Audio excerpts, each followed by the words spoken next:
Welcome back my YouTube channel. आप सभी का मेरे यूट्यूब चैनल में एक बार फिर से स्वागत है। स्टूडेंट, आज की वीडियो हम बात करने वाले हैं नॉट सेट 10 का जो प्री लिम्स का एग्जाम हुआ था।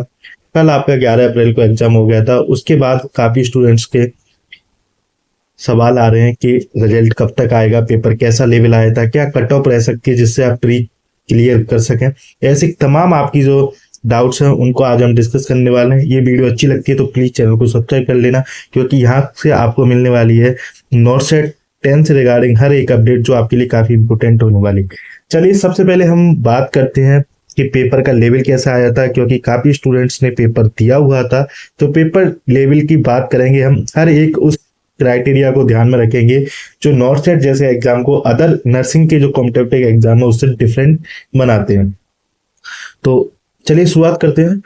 तो सबसे पहले हम बात करें पेपर लेवल की, तो पेपर को हम मान सकते हैं पेपर आपका मॉडरेट टू टफ लेवल था। अगर कोई सिंपल कह रहा है तो वो या तो उसने पढ़ाई नहीं की है या फिर वो एकदम फ्रेशर टाइप था और वो एग्जाम देने गया था। सिर्फ मॉडरेट टू आपका टफ पेपर था, इसमें कोई शक नहीं है। अगर बात करें तो लगभग आपका अगर बात करें तो लगभग 40% पेपर आपका मॉडरेट था, बाकी का आपका जो 60% पेपर था वो टफ था। इसमें कोई शक नहीं है। अगर जो बच्चा जेन्युइन तैयारी करके गया था उसको पता है कि पेपर काफी टफ आया हुआ था। और पेपर में जो क्वेश्चन पैटर्न था, जो एनालिसिस करने के बाद आपने यूट्यूब पे बहुत सारे सॉल्यूशन वीडियो देखे होंगे, उन वीडियो पे आप सिर्फ 10% बिलीव करना, क्योंकि उनमें से किसी भी यूट्यूब चैनल के पास एग्जैक्ट आंसर के जो ऑप्शन थे वो है ही नहीं। जब एग्जैक्ट आंसर ऑप्शंस नहीं होते तो ये लोग क्या करते हैं, ये लोग बस इनको क्वेश्चन में जो मेन पॉइंट जो याद रहता है स्टूडेंट्स को वो याद रहता है, उसी बेसिस पे अपना क्वेश्चन जनरेट करते हैं और उसके ऑप्शन बिल्कुल डिफरेंट रहते हैं। तो आप इनके अकॉर्डिंग अपने आंसर्स को सही मत मानना। लगभग 10% इनकी जो प्रिडिक्शन है वही सही है, बाकी 90% तो आप सभी को पता है कि एग्जाम कैसा हुआ था और क्वेश्चन के किस टाइप के क्वेश्चन आए थे। अगर बात करें ऑप्शंस की, तो ऑप्शंस में जो आप थे वो काफी लॉन्ग आंसर ऑप्शन थे, मतलब उनका जो ऑप्शन था वो काफी बड़ा था और वो टाइम कंज्यूमिंग था, है ना, टाइम कंज्यूमिंग था। तो ये चीजें काफी डिपेंड करती हैं एक एग्जाम के लिए। और नॉट सेट जैसे एग्जाम में आपको पता है कि 20 मिनट में जो 20 क्वेश्चन जो आपको 18 मिनट में करने होते हैं, जो स्लॉट वाला जो पोर्शन होता है वो भी आपके लिए काफी मायने रखता है। इसमें से बहुत सारे स्टूडेंट्स का तो टाइम मैनेजमेंट ही नहीं हो पा रहा था, टाइम का बहुत सारे स्टूडेंट को इश्यू आया। तो इस बार जो नंबर ऑफ अटेम्प्टिंग क्वेश्चन है, कितने किसी स्टूडेंट ने कितने क्वेश्चन अटेम्प्ट किए, वो भी हम डिस्कस करेंगे एक एवरेज ऑल ओवर स्टूडेंट के साथ। तो टाइम का जो इशू रहता है वो सबके साथ था कि टाइम इस बार कम था। नॉन नर्सिंग की भी बात करेंगे कि नॉन नर्सिंग कैसी आई थी। सबसे पहले हम सब्जेक्ट की बात करते हैं कि कौन कौन सी सब्जेक्ट थी, और सब्जेक्ट में भी नॉर्मल क्वेश्चन नहीं पूछे थे, उसने काफी टिपिकल और ट्रिकी क्वेश्चन और क्लिनिकल बेस, है ना, काफी टिपिकल और आपके टर्की इस टाइप के ऑप्शन थे। और आपको हर एक ऑप्शन को पढ़ के ऐसे लग रहा था जैसे इसका यही करेक्ट आंसर है ना। तो जो ऑप्शंस थे वो आपके बिल्कुल इस तरीके से बनाए गए थे। सब्जेक्ट की बात करें तो आपको पता है आपकी साइकेट्रिक ने काफी कुछ पोर्शन कवर किया था, देन ओबीजी, देन आपकी पीडिया। ये सब्जेक्ट्स मेजर रूप में आपको देखने को मिली थी। इस बार एएचएन कम आपको देखने को मिली थी, एमएसएन या AHN compare to in subjects के, है ना। अब ऐसा नहीं है कि जब मेंस का एग्जाम होगा तो ये सब्जेक्ट नहीं आएंगे, बिल्कुल ये सब्जेक्ट भी उतना ही इंपॉर्टेंट रोल प्ले करेंगी जितना बाकी सब्जेक्ट करेंगी। तो पेपर मैंने आपको बता दिया किस लेवल का था, मॉडरेट टू टफ पेपर ही मान सकते। 40% ही मॉडरेट था, बाकी 60% पेपर आपका टफ था। अब स्टूडेंट ऐसा मत सोचना कि आपके लिए टफ था, नहीं, अगर आपके लिए टफ है तो वो सभी के लिए टफ था, है ना, सभी के लिए टफ है, ऐसा नहीं है। आप इसको लेके ज्यादा चिंता मत करना। और खासकर ये YouTube वीडियोस वगैरह जो हैं आपको बता रहे हैं कि ये आंसर करेक्ट है, नहीं, अभी हम कुछ नहीं कह सकते। जब तक आपकी जो रिजल्ट नहीं आता तब तक आप बस एक एक्सपेक्टेड मान सकते हैं, बस 10% ही मानना इनको, क्योंकि इनको नहीं पता एक्चुअल में क्या है। क्योंकि अगर पता होता तो पहले जो एग्जाम होते थे उसमें सिंगल चॉइस ऑप्शन आता था तो स्टूडेंट्स को वो याद रहते थे। अब की बार जो एग्जाम हुआ था उसके जो ऑप्शंस थे वो काफी लेंथी थे, तो वो एग्जैक्ट आंसर किसी को याद नहीं है, ठीक है। चलो अब हम बात करते हैं कि इसकी जो आंसर की है वो कब तक आएगी, देन उसके बाद आपको मैं बताऊंगा कि कितने स्टूडेंट ने कितने क्वेश्चन अटेम्प्ट किए।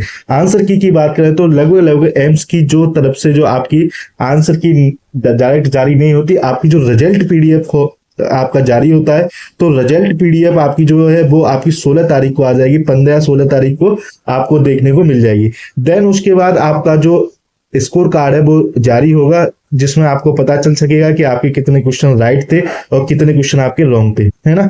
और सबसे बड़ा, काफी स्टूडेंट के साथ ये भी सुनने को आया है कि एग्जाम सेंटर पर टाइमली नहीं पहुंच पाए, तो कुछ एग्जाम सेंटर को लेके इशू भी आए, तो वो आप मुझे कमेंट में जरूर बताना कि आपके साथ ऐसा हुआ था या फिर आपके एग्जाम सेंटर में ऐसा कुछ देखने को मिला था।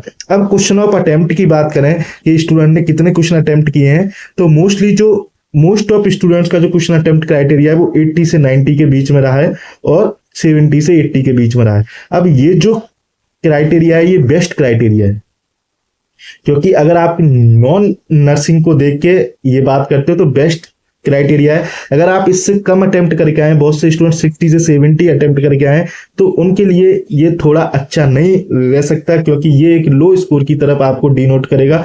जब आप लो स्कोर की तरफ जाते हो तब आपके जो सेलेक्ट होने के चांस कम रहते हैं। अब टोटल अगर बात करें तो जो सीट्स इंक्लूड नई सीट मैट्रिक्स जो जारी हुआ है उसमें 2779 आपकी सीट हो गई थी, जो पहले 2551 थी। अब इनको हटा के ये आपका जो है, तो लगभग आपको पता है कि 3 गुना बच्चों को लिया जाता है ना। तो लगभग आपके जो स्टूडेंट्स लिए जाएंगे, आप 10 से 12 हजार स्टूडेंट्स मान के चल सकते हैं कि हाँ इतने स्टूडेंट्स को लिया जा सकता है। चलो अब एक एक्सपेक्टेड बात कर लेते हैं कि अगर आपके इतने क्वेश्चन सही आ रहे हैं कटपिट के, परसेंटाइल में आपकी कट ऑफ आती है, परसेंटाइल में कट ऑफ आएगी, ये चीज ध्यान रखना। हम यहाँ पे कितने क्वेश्चन सही हैं उस पर बात करते हैं। देन आपकी जो नेगेटिव मार्किंग काट के अगर इतने क्वेश्चन सही बैठ रहे हैं, है ना, नेगेटिव को हटा के आपके कितने क्वेश्चन सही बैठ रहे हैं उसके अकॉर्डिंग आपको हम यहाँ पे बताने वाले हैं। जनरल की बात करें, आपको पता है जनरल ईडब्ल्यूएस की ओबीसी से भी कम जाती है, तो हम इसको थोड़ा पीछे रखेंगे। जनरल के बाद ओबीसी रखेंगे, आप ईडब्ल्यूएस लिखेंगे, आपकी फिर एससी एसटी। ये अगर स्टूडेंट आप जनरल कैटेगरी में हैं और आपके क्वेश्चन 55 से 60 के बीच में है ना, 55 से 60 के बीच में अगर राइट बैठ रहे हैं, है ना, राइट है 55 से 60 के बीच में, ओबीसी में आप हो तो आपके जो क्वेश्चन है वो आपके लगभग 55 से लेके आपके 57 क्वेश्चन तक, है ना, इतने क्वेश्चन आपके सही बैठ रहे हैं तो आपके लिए एकदम करेक्ट है। नेक्स्ट ईडब्ल्यूएस की बात करें तो कम है, ये आपका क्राइटेरिया रह सकता है 52 से लेके 55 तक। देन एससी में अगर बात करें तो 50 से लेके 52 नंबर तक। एसटी में बात करें तो आपको बिलो 50 मतलब आपका 47 से 48 ये रह सकता है। अगर आपके इतने क्वेश्चन सही बैठ रहे हैं तो आप जो मेंस के लिए एलिजिबल हैं। और इस बार जो कट ऑफ है वो आपकी कम जाएगी, इस चीज का ध्यान रखना। पेपर टफ है तो कट ऑफ ऑब्वियसली बात है कम जाएगी, इतनी भी कम नहीं जाएगी कि 10-10 नंबर कम हो जाए, नहीं। ये एक क्राइटेरिया, अगर आपके 55 से 60 नंबर सही बैठ रहे हैं काट पीट के, तब आपके 55 से 60 क्वेश्चन नंबर है। एक चीज ध्यान रखना, जिन स्टूडेंट ने ज्यादा अटेम्प्ट किए उनके लिए दिक्कत हो सकती है, क्योंकि अगर उनके ज्यादा अटेम्प्ट में इतने ही सही बैठे तो वो जो नेगेटिव मार्किंग है वो उनके लिए नुकसान कर सकती है। तो आप अगर आपने इस क्राइटेरिया के अंदर अटेम्प्ट किए हैं 80 से 90 क्राइटेरिया के अंदर, देन आपके लिए ये वैलिड है। और जिन्होंने 70 से 80 के अटेम्प्ट किए हैं और इतने सही जा रहे हैं उनके लिए तो बहुत अच्छी बात है, क्योंकि उनकी नेगेटिव मार्किंग कम है। और जितनी कम नेगेटिव मार्किंग रही होगी उतना ही बेस्ट आपके लिए रहने वाला है ना। तो इतने आपके नंबर आ रहे हैं तब आप आराम से अच्छे से आप एलिजिबल हो। परसेंटाइल ज्यादा आती है तो परसेंटाइल आप सोच सकते हैं, वो डिपेंड करती है कि टॉपर के कितने नंबर आए थे, है ना।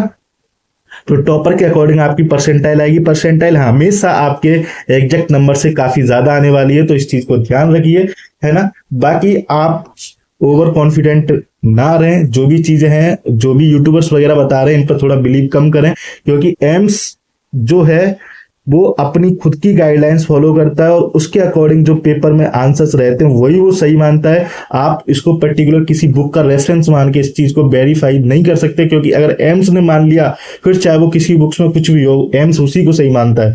और एम्स में थोड़ी ये चीज है कि आंसर की जारी करे तो अच्छा रहता है, बट आंसर की आज तक कभी जारी हुई नहीं, तो इस चीज का आप ध्यान रखें। बाकी आपका इतना स्कोर आ रहा है और डेट आपकी मैंने आपको बता दी, आपका प्री क्लियर हो रहा है। ऑल द बेस्ट आपको, आप अच्छे से मेंस की तैयारी करें और मुझे कमेंट बॉक्स में जरूर बताएं आपने कितने क्वेश्चन अटेम्प्ट किए हैं, है ना, और आपको कितना एक्सपेक्टेड लग रहा है कि इतना गलत हो सकता है। और आप ज्यादा चिंता ना करें, स्वस्थ रहें, अपनी तैयारी करें। बेस्ट ऑफ विशेस मेरी तरफ से मेंस के लिए। Thanks for watching this video, please like and subscribe this channel.